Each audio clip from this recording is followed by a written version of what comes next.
안녕하세요. 오늘도 사연사용을 찾아주셔서 감사합니다.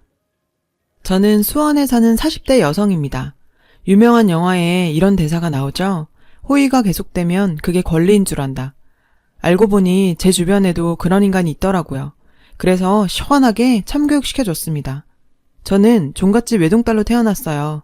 큰 종가는 아니고 대수가 적은 작은 종가요. 그렇다고 해도 한 달 걸러 한 번씩은 제사가 있어서 종부인 저희 엄마는 시집와서 지금까지도 제사에 치여 사세요. 종갓집 제사라는 게 그래요. 집에 불이 나든 장마에 집이 침수가 되든 제사 날짜에 무슨 수를 써서라도 제사를 지내야 하죠. 산 사람은 굶어도 죽은 조상은 절대로 굶겨선 안 되는 게 종부의 소임 중 하나니까요. 한 번은 엄마가 너무 아파서 몸을 제대로 못 가누신 적이 있어요.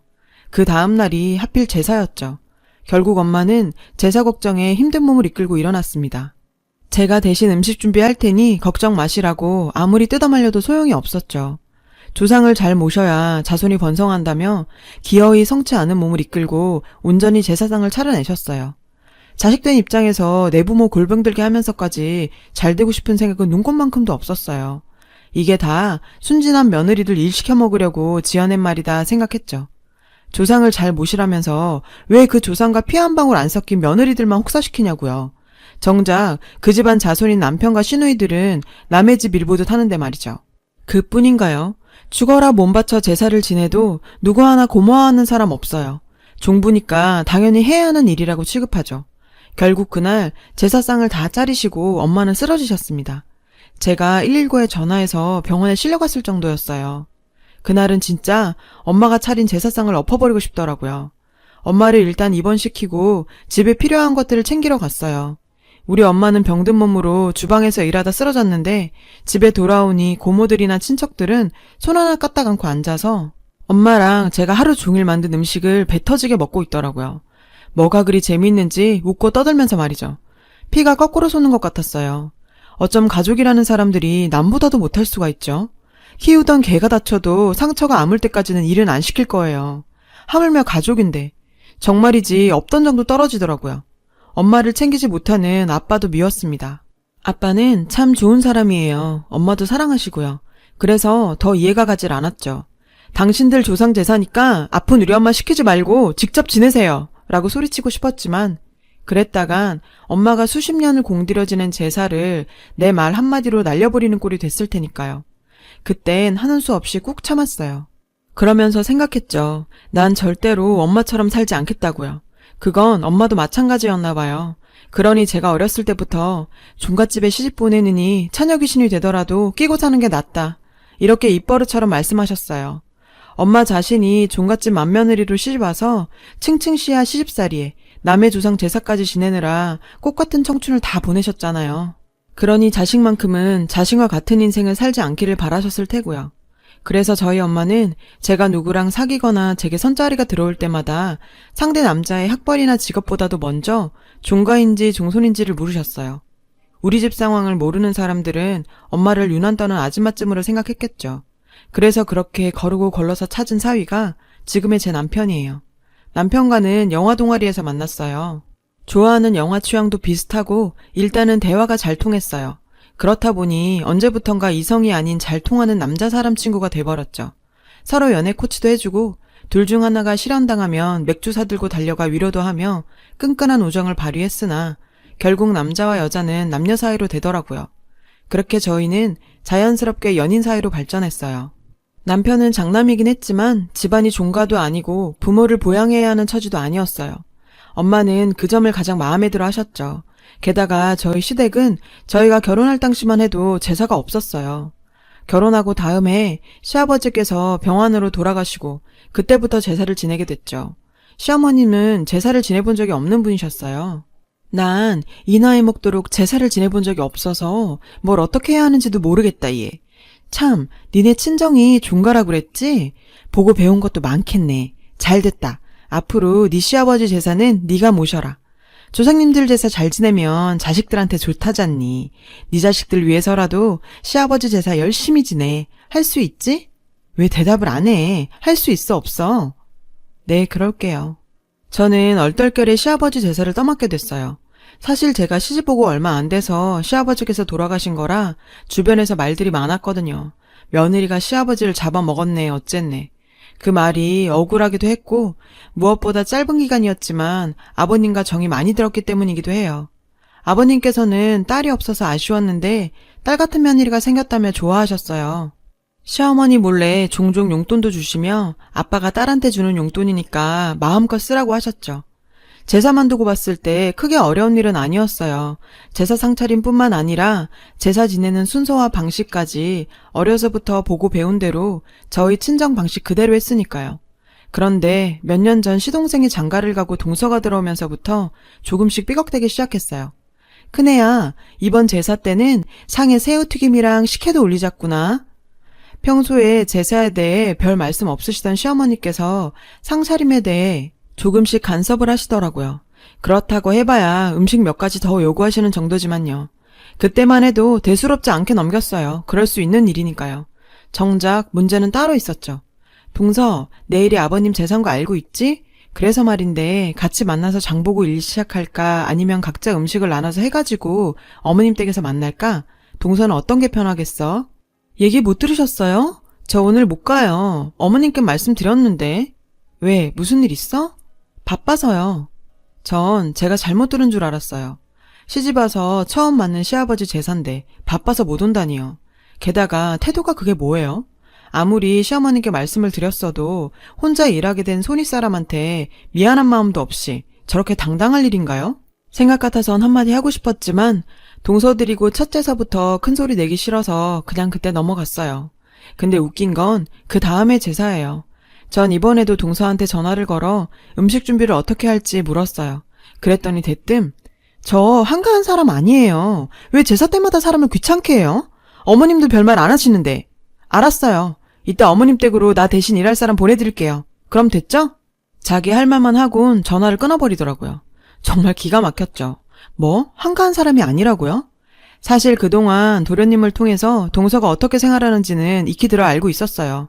딱히 직업이 없는 동서는 하루 종일 집에서 드라마 몰아보기를 하거나 친구들 불러내 브런치 먹으며 다니거나 유행 따라 제주도며 치앙마이, 발리에서 한 달 살기를 하며 인스타에 사진 올리고 브이로그에 명품사들의 언박싱 동영상을 올리는 게 일과인 사람이죠.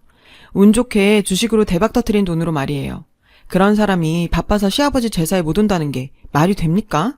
그런데 웃긴 건요. 그런 동서한테 저는 한마디도 따지지도 못했다는 거예요. 제가 동서 앞에서 그리 떳떳한 상황은 아니니까요. 저희 남편이 벌이가 신통치 않아요. 인테리어 관련 직종에 있는데 그쪽 일이 그래요. 일이 있을 땐 벌이가 좀 괜찮다가 일감 떨어지면 그날부터 기약 없는 백수죠. 그런 남편만 믿고 있을 수 없어서 저도 다 땡땡해서 일을 하고는 있지만 정규직이 된 지도 얼마 안 됐고 워낙 여기가 월급이 짜서 생활이 빠듯하거든요. 그러니 애를 가질 엄두도 못 내고요. 그런 와중에 집주인이 보증금을 올려달래서 동서한테 돈을 좀 껐어요. 상황이 그렇다 보니 동서 앞에서 할 말도 잘 못하게 되더라고요. 동서는 친정이 잘 사는 건 아닌데 결혼 전부터 취미로 주식을 해온 덕에 몇 번 재미를 크게 봤던 모양이에요. 현재 살고 있는 42평 아파트도 동서가 마련했다더라고요. 곳간에서 인심난다고 동서는 잘 버는 만큼 주변에 잘 써요. 특히 시어머님한테요. 기천만 원 하는 모피도 척척 사드리고 철마다 보약이며 수백만 원 하는 안마의자도 신형으로 놔드리고요. 그럴수록 맏며느리인 전 동서 앞에만 서면 주눅이 들어요. 제 잘못도 아닌데 말이죠. 장을 보는데 시간이 생각보다 오래 걸려서 시댁에 조금 늦게 도착했더니 인력사무소에서 왔다며 도우미 아주머니가 와 계시더라고요. 동서가 기어이 사람을 사서 보냈구나 싶어 어머님께 동서한테 따끔하게 한마디 해주십사 말씀드리려고 안방 쪽으로 갔는데 안방에서 동서와 통화하는 목소리가 들리더라고요. 얘, 뭐하러 사람까지 보냈니? 놔두면 큰애가 알아서 다 할걸. 친정이 종가 아니니. 걔 제사상 차리는 건 귀신이다 귀신. 그러니까 괜한 데 돈 쓰지 말고 인력사무소에 전화해서 아주머니 불러라. 그런데 쓸 돈 있으면 차라리 날 줘. 내가 네 대신 일할 테니 큰애가 뭘 뭐라고 해. 그러기만 해봐. 내가 가만두나. 자기가 시집와서 애를 낳기를 했어. 누구처럼 돈을 잘 벌기를 했어? 잘하는 거라곤 제사상 차리는 거 하나밖에 더 있어. 지네 친정엄마도 평생 종갓집 종처럼 산다더라. 원래 딸들은 지 엄마 팔자 따라간다 안 그러든. 그래도 우리 집 정도면 양반이지. 고작 해야 1년에 명절 2번에 제사 하나가 단데 어디 지네 친정에 될 거야. 지 엄마 팔자에 비하면 상전이다 상전. 그러니 큰애 신경 쓰지 마라. 내가 네 욕을 왜 하겠니? 작은애, 너야 돈도 잘 벌지, 시애미한테도 잘하지. 흠잡을 게 뭐 있니? 참, 이번에도 너 좋아하는 새우튀김이랑 식혜 잔뜩 해놓을 테니까 정훈이 편에 갖다 먹어라. 아가, 뭐 더 먹고 싶은 건 없니? 김치만두? 그래, 그럼 큰애한테 만들라고 하마. 한통속이었더라고요. 돈 잘 버는 며느리한테 입속에 혀처럼 구는 시어머니를 보고 있자니 멍청하게 나서서 남의 집 제사도 하는 내 자신이 한심하고 비참하더라고요. 저런 사람 입에 친정엄마까지 오르내리게 하고 도저히 참을 수가 없었어요. 전 그 길로 바로 집으로 돌아왔어요. 그리곤 그날을 끝으로 시댁과 발길을 끊었죠. 다행히 남편은 제 얘기를 듣곤 절 이해해줬고요. 그날부터 전 하루라도 빨리 돈 벌어서 동서한테 빌린 돈 갚아야겠다는 생각뿐이었어요. 투잡을 하기 위해 근무조를 새벽조로 바꿔서 까대기 작업을 했어요. 까대기 작업은 본사에서 박스에 담겨 들어온 제품을 다 까서 재분류하는 작업이에요. 노동량도 많고 힘이 들어서 다들 기피하는 일이죠. 그래도 새벽 5시에 시작해 낮 3시면 끝나기 때문에 저처럼 아르바이트를 하나 더 뛰는 사람한텐 딱이에요. 그렇게 2년을 꼬박 일하고 나서야 겨우 동서한테 빌린 돈을 다 갚을 수 있었어요. 돈을 갚고 나니 성취감도 생기고 돈에 대한 욕심도 생기더라고요. 그래서 딱 2년만 투잡을 하자 했던 마음을 바꿔 이후로도 이어갔어요. 알바 뛰고 받은 돈으로 이율 좋은 자유적금을 들었죠. 몸은 힘들었지만 통장에 돈이 쌓이는 걸 보니 그렇게 든든할 수가 없더라고요. 다행히 남편도 하는 일이 잘 풀려서 저희는 얼마 뒤 대출을 끼고 20평대 빌라를 살 수 있었어요. 으리으리한 브랜드 아파트도 아닌 서울 변두리 허름한 빌라였지만 남편이 리모델링을 잘 해줘서 우리 부부가 살기엔 딱 좋은 집이 됐어요. 7개월 뒤에 태어날 우리 아가방도 예쁘게 만들었고요. 친정엄마한테 자랑도 하고 싶었어요. 그런데 리모델링이 끝나고 며칠 뒤 친정엄마가 쓰러지셔서 뇌수막염 판정을 받고 뇌수술을 받게 되었습니다. 엄마한테 달려가 수술은 잘 끝난 걸 확인했지만 참 살아가야 하니 그 와중에도 저는 해야 할 일들이 있었고 엄마를 매일 간호할 수 없었죠. 아빠도 간간히 옆에 있으셨고 친정 옆집 사시는 아주머니께서 매일 많이 도와주셨어요. 정말 감사했어요. 물론 저도 남편도 시간 나는 대로 엄마를 같이 간호했죠.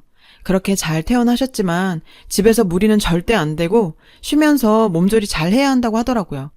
내 삶을 살아내느라 바빠서 하나뿐인 친정엄마도 못 챙긴 제 스스로를 탓하고 있던 어느 날 연락을 끊고 살았던 시어머니한테 전화가 왔어요. 남편이 저희 소식을 전했던 모양이에요. 시어머니는 자신이 잘못했다시며 곧 아이도 태어날 텐데 언제까지 발길 끊고 살 거냐고 하시더라고요. 통화도 하기 싫었고 듣기 싫었지만 동서 근황도 전해주셨어요. 그게 아주 우리 집 말아먹으려고 작정을 한 년이야. 주식인지 뭔지 한다고 정훈이 아파트까지 헤쳐먹은 것도 모자라 글쎄 내 집까지 해먹었지 뭐니. 그뿐 아니다. 그 망할 년이 여기저기 돈 끌어다 쓴 게 한두 푼이 아니야. 아주 내 자식 신용불량자까지 만들어놨더라니까. 그래서 말인데 아가, 너희 집에 혹시 남는 방 하나 있니? 이 늙은 몸뚱이 하나 뉘일 방이 없다. 나 좀 받아다오. 응? 결국 이 얘기를 하고 싶어서 전화를 한 거였어요. 어쩜 어머님은 하나도 변한 게 없었죠. 그래서 솔직하게 말씀드렸어요. 어머님, 저는 몰라도 어머님은 동서한테 그러시면 안 되죠. 그렇게 동서한테 받아 챙기셨으면서 단물 빠졌다고 바로 뱉으세요? 그리고 도련님네 아파트만 해도 그래요. 그게 도련님 돈으로 산 건 아니잖아요? 동서가 주식 투자해서 번 돈으로 산 건데 자기 집 자기 손으로 말아먹은 거 가지고 왜 어머님이 열을 내세요? 어머님 사시던 집이 날아갔다니 그건 좀 안 되셨네요. 근데요, 그동안 동서한테 많이 얻어드셨잖아요. 모피에 안마의자, 돌침대. 그냥 그걸로 퉁 쳤다 생각하세요. 안 그러면 또 어쩌시겠어요. 어머님이 인생을 그렇게 사신 걸. 그리고요 어머니, 저 어머니 말 몇 마디에 예전처럼 호구로 돌아가는 일 없어요. 그러니까 괜히 사과하는 척, 미안한 척 쇼하지 마시고요. 그냥 저 잊고 사세요. 너 무슨 말을 그렇게 하니? 어른이 먼저 숙이고 들어오면 못 이긴 척 받아주는 게 예의지. 사람이 살다 보면 실수도 하고 그런 거 아니니. 어쩜 그깟 일로 꽁해선 몇 년이나 지난 일로 시애미를 괴롭혀? 그리고 네 시아버지 제사 네가 책임지기로 했어 안 했어? 어떻게 맏며느리가 돼선 제사도 팽개치고 나 몰라라야? 너 그런 건 어디서 배워먹었어? 너희 친정에선 그렇게 가르치디? 안 그래도 엄마가 아픈데 제 속을 그렇게도 긁어대더라고요. 어디서 감히 지금 우리 친정 얘기를 해요? 아, 그럼 어머님은 어머님 친정에서 그렇게 배우셨어요? 며느리들한테 본이 되셔야 할 시어머니가 고작 돈 몇 푼에 넘어가선 작은 며느리한테 큰 며느리 흉보라고요. 어머님을 마음으로 대하는 며느리를 잘 구슬려서 종처럼 부려먹으라고요. 다른 사돈 흉까지 봐가면서 맘에 드는 며느리랑 친해지라고요. 저희 엄마까지 들먹이면서 제사 하셨죠? 저야말로 아버님 제사 단 한 번도 그런 적 없어요. 매년 성의껏 제수 준비해서 정성 다해 상 올렸어요. 못 믿으시겠으면 그 애한테 물어보세요. 뭔가 착각하시나 본데요. 처음부터 제가 제사를 맡은 건 어머니 강요 때문이 아니고 시아버지와 며느리 간의 정 때문이에요. 이런 사람 진심이란 것도 저희 엄마가 가르쳐 주신 거고요. 언젠가 어머님이 그러셨죠? 조상 제사를 잘 챙겨야 자식들이 잘 된다고. 근데 어쩌죠? 어머님이 어머님 몫의 제사를 저한테 떠넘기시는 바람에 제 자식이 그 덕을 받게 됐네요. 그러니까 도련님 그렇게 된 거 남 탓하지 마세요. 그거 다 어머님이 심보를 그렇게 써서 그렇게 된 거니까요. 제발 이제는 나이값 좀 하고 사세요. 어머니 아들이랑 통화하시는 거야 제 알 바 아니니까 알아서 하세요. 대신 오늘처럼 저한테 전화하시는 일은 다시는 없었으면 좋겠네요. 그러니까 다시는 전화하지 마세요. 아셨어요? 전화를 끊고도 한참을 화가 가라앉지 않아서 씩씩댔어요. 일이 터지려고 했던 건지 또 전화벨이 울리더라고요. 시어머니인 줄 알았는데 친정 옆집 아주머니셨습니다. 선아야, 내가 간섭할 일은 아니지만 너희 엄마 저러다 쓰러진다. 아직 누워있어야 할 사람이 저렇게 음식을 하고 있었어야 되겠어? 맞네요. 오늘이 친할머니 제삿날이었어요. 근데 엄마가 일을 하고 있다니요. 어제부터 장도 보셨을 텐데. 전화를 끊고 당장 친정으로 달려갔습니다. 문을 열고 들어가자마자 바로 보이는 건 제사상이 한가득 차려져 있고 제사를 지내고 있는 모습이었어요. 우리 엄마는 부엌 한켠에 쭈그리고 앉아 제사상에 올라갈 밥을 푸고 있었어요. 엄마 진짜. 눈앞에 펼쳐진 광경을 보고 저는 이미 이성을 잃었죠. 당장 달려가 제사를 지내고 있던 그 제사상을 뒤집어 엎어버렸습니다. 고모들이며 친척들이 음식물을 다 뒤집어 썼죠. 이게 미쳤나? 뭐 하는 짓이야? 막내 고모가 저를 노려보고 하는 말이었어요. 미쳤어? 내가? 고모가 미친 건 아니고 이게 가족이야? 니네가 사람이야? 우리 엄마 죽어라 일만 하다 쓰러져서 병원에서 뇌수술까지 받았어. 퇴원한 지 며칠이라고 이렇게 사람을 부려. 고모들, 고모는 여자 아니야? 여자면 이해할 거 아니야. 내가 여기서 자라는 동안 몇 번이고 제사상 얻고 싶었어. 근데 우리 엄마가 이제까지 해온 공든탑이 나 때문에 무너질까봐. 그래서 참았는데 나 이제 눈에 뵈는 게 없어요. 아빠가 한마디 하시더라고요. 선아야, 도대체 왜 이래? 뭐? 왜 이래? 그렇게 말하는 아빠가 제일 싫어. 아빤 뭐 하는 사람이야? 엄마가 이 지경인데 제사를 지내? 내 남편이 아빠 같았음 당장에 이혼했어. 엄마 생각을 제일 먼저 해야 하는 사람이 왜 자기 집 사람들이랑 한통속이냐고. 제사를 남자가 지내? 웃기고 있어. 제사는 여자가 지내는 거야. 여자가 고생해서 해놓은 밥으로 절이나 하면서 지네가 생색은 다 내더라. 그래, 아빠도 엄마가 죽어야 끝낼 거지? 죽은 귀신 밥 챙겨주다가 산 사람 잡을 거야? 이게 무슨 후손을 위한 일이야. 다 핑계지. 그래서 그 많은 제사 다 지내서 그 잘난 조상들 후손인 내가 지금 부잣집에 시집가서 맘 편히 잘 살고 있어? 아빠가 보기엔 그래? 우리 집안 제사 대대로 다 잘 모셔서 당신들은 그렇게나 잘 살고 있나 보지? 할아버지 돌아가시고 꼴랑 그 몇 푼 안 되는 재산 때문에 머리채 뜯고 싸운 주제에 뭐 후손? 지나가던 개도 웃겠다. 그렇게 후손이 걱정되면 고모들이 돌아가면서 지내면 되겠네. 하지도 못할 사람들이 말만 많고 불만만 많아가지고. 나 우리 엄마 여기 못 둬. 엄마의 손을 붙잡고 나와버렸어요. 저는 지옥에서 엄마를 데리고 나왔습니다. 집까지 오는 차 안에서 엄마와 저는 아무 말이 없었죠. 둘 다 그냥 울기만 했습니다. 다음날 우리 집으로 아빠가 찾아오셨더라고요. 선아 엄마, 그냥 그렇게 하면서 살아왔던 턱에 그냥 그렇게 사는 줄만 알았지 당신이 그렇게 힘든 줄 몰랐어. 미안하구려. 알았다면 그냥 두진 않았을 거야. 앞으로 남은 삶 내가 정말 당신을 위해서 살게. 선아야, 아빠가 너한테도 미안하다. 쇠약해진 엄마를 며칠간 저희 집에 모시고 배가 부른 저도 엄마 옆에서 쉬었습니다. 의논 끝에 모든 재산은 절에 모시기로 했어요. 속이 다 후련했죠. 고모들이요? 당연히 할 생각 없죠. 엄마가 집으로 가시고 어느 날 낮에 시어머니가 찾아오셨더라고요. 울고불고 난리치시는 통에 정신도 없었고 그대로 가시라고 했습니다. 잊고 살려고 했는데 잊을만 하니까 또 와선 사람을 들쑤시고 가네요. 저도 알아요. 부모 자식 간의 인연을 제가 무슨 수로 끊겠어요. 그럴 생각도 없고요. 지금은 아니라도 언젠가는 갈 곳 없는 어머니의 남편 마음이 흔들릴지 모르죠. 하지만 지금 전 시어머니를 용서할 수가 없어요. 그리고 엄마를 보고 마음 아파하며 살았는데 제 자식한테 그런 삶을 보여주고 싶지도 않아요. 살갗이 다친 데는 연고하나면 뚝딱이지만 다친 마음에는 약이 없다는 걸 시어머님도 아시길 바래요. 지금까지 제 사연을 들어주셔서 감사합니다. 여러분, 사연 댓글에 응원과 현명한 조언 부탁드려요. 좋아요와 구독은 저에게 큰 힘이 됩니다. 오늘도 좋은 일 가득하세요.